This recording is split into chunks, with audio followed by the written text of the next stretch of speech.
What's up, everybody? So we're back out in the shop with another daily vlog, and in this episode we are focusing on the heat treat portion of this little EDC Seax that we forged out of a piece of scrap 5160. Now, the cool thing about this knife is it's just something that a lot of people would have thought about throwing away. Heck, the steel that this was originally cut from, most people would have thrown away because it's just a rusty old set of leaf springs that nobody was using, that just got given to me one day, and then I cut out a knife and had a little bit of scrap left over. A lot of people would have done throwing away the leaf springs, and if they didn't do that, they would have thrown away that chunk of steel. But what we did was we turned it into money, because once this is done, I'll be able to sell this. So this little piece of steel that most people would not have thought anything about is going to end up becoming income, which is pretty cool. Now, with all that being said, the things that we need to focus on today is the heat treat. So we need to go ahead, do our normalizing cycles, we need to do our quenching cycle, and then we need to do our tempering cycle. All that stuff needs to happen in this episode tonight, which might not seem like a ton of stuff. Whenever you see this portion of knife making in the episodes where people do start to finish, they might only dedicate let's go with a minute of a 10-minute video to the actual heat treat process of a knife, when in all actuality that takes a few hours. With just the normalizing cycles, we're looking at hour and a half to ramp it up to the temps that we need to, let it cool, ramp it up, let it cool, ramp it up, let it cool, and then heat everything up, do the quench process, and then clean it up and put it in the tempering oven for 2 hours. That whole process takes a while. So it's a lot to go through. Now, the crazy thing is most of that stuff is just wait time, so there's not a bunch of things to film, so this might not be a very long episode. I'm not going to say it's not going to be, because every time I do that, it turns into like a 20-minute episode. So we'll see how this goes.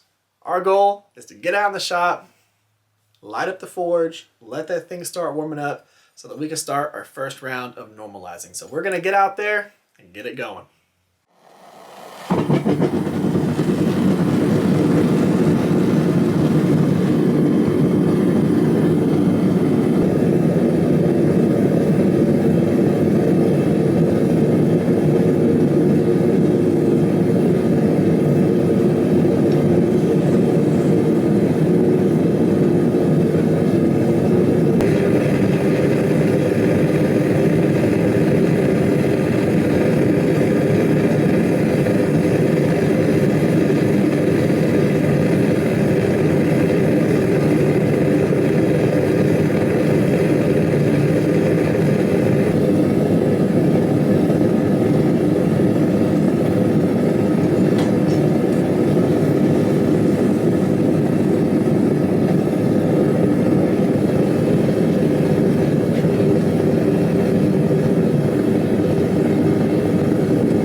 Alright, so it's the next day. This didn't finish tempering till like 12:30 last night, and I figured, you know what, let's go ahead and just do the wrap up in the morning and do that. Now, of course, I do that it's like 7:45, 8 o'clock, and it is 30 degrees in my shop, so I'm out here just freezing. But when it boils down to it, the temper worked out great. We got our nice straw finish on here. Everything's looking nice and straight, which I absolutely love, because the downside to moving the steel as many ways that we moved this, I mean, if you remember, everything that's right here, this whole entire piece was like here.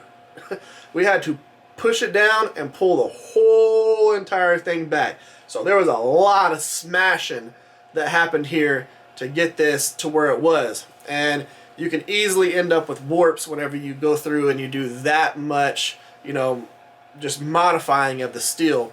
But the cool thing about this is it came out perfectly straight. We put it in our little, you know, clamp and angle iron jig that we have right here while I was in the tempering oven, and everything just made sure it was nice and perfect. So I'm really happy about that. Now there's a few things that we need to do in, you know, tomorrow's daily vlog, and that's going to be getting the finish put on this. So I'm going to be going ahead and cleaning everything up. We're going to finish grinding the bevels. I've got a few things that I want to change. I actually want to move this little plunge line right here. I want to move it back just to here so that it's not so close to the edge. I want to pull it back to about right here. So I'm going to modify that just a little bit, just because I want it to look good looking down the blade here, so from the tang into the blade, especially because I'm going to be tapering the tang, and I want it to have a particular look flowing up into here. So I'm going to modify that just a little bit. But then we're going to finish grinding the bevels. We've got to hand sand the bevels. I'm going to hand sand them up to about 600 grit, and then I'm going to acid etch it because I want to darken it just a little bit. And then I'm going to, you'll see, I've got a finish that I want to put on this. I'm not gonna give it all away just yet. You're gonna see it in the actual episode, but I've got a finish that I want to do on this to make it look nice and rustic and awesome. And it's kind of experimental, so we're gonna try it out. But guys, this is turning out absolutely awesome. It's gonna be the perfect weight. Once I lighten this tang a little bit and then we put our handle on it, it's gonna be a great little EDC, and I'm super excited about this one because I'm gonna do another Kydex with the leather over it, but this time I'm gonna stain it dark, and I'm gonna use a different Kydex, so it's gonna be a cool contrast, but in a different way than the last one. I think it's gonna look really awesome. We're gonna see how it goes, but next episode tomorrow, we'll see you there, guys. Thank y'all for coming by. If you would, give this video a thumbs up, share this video, subscribe to the channel. Y'all have an amazing day. Y'all stay safe out there, and I will see y'all tomorrow.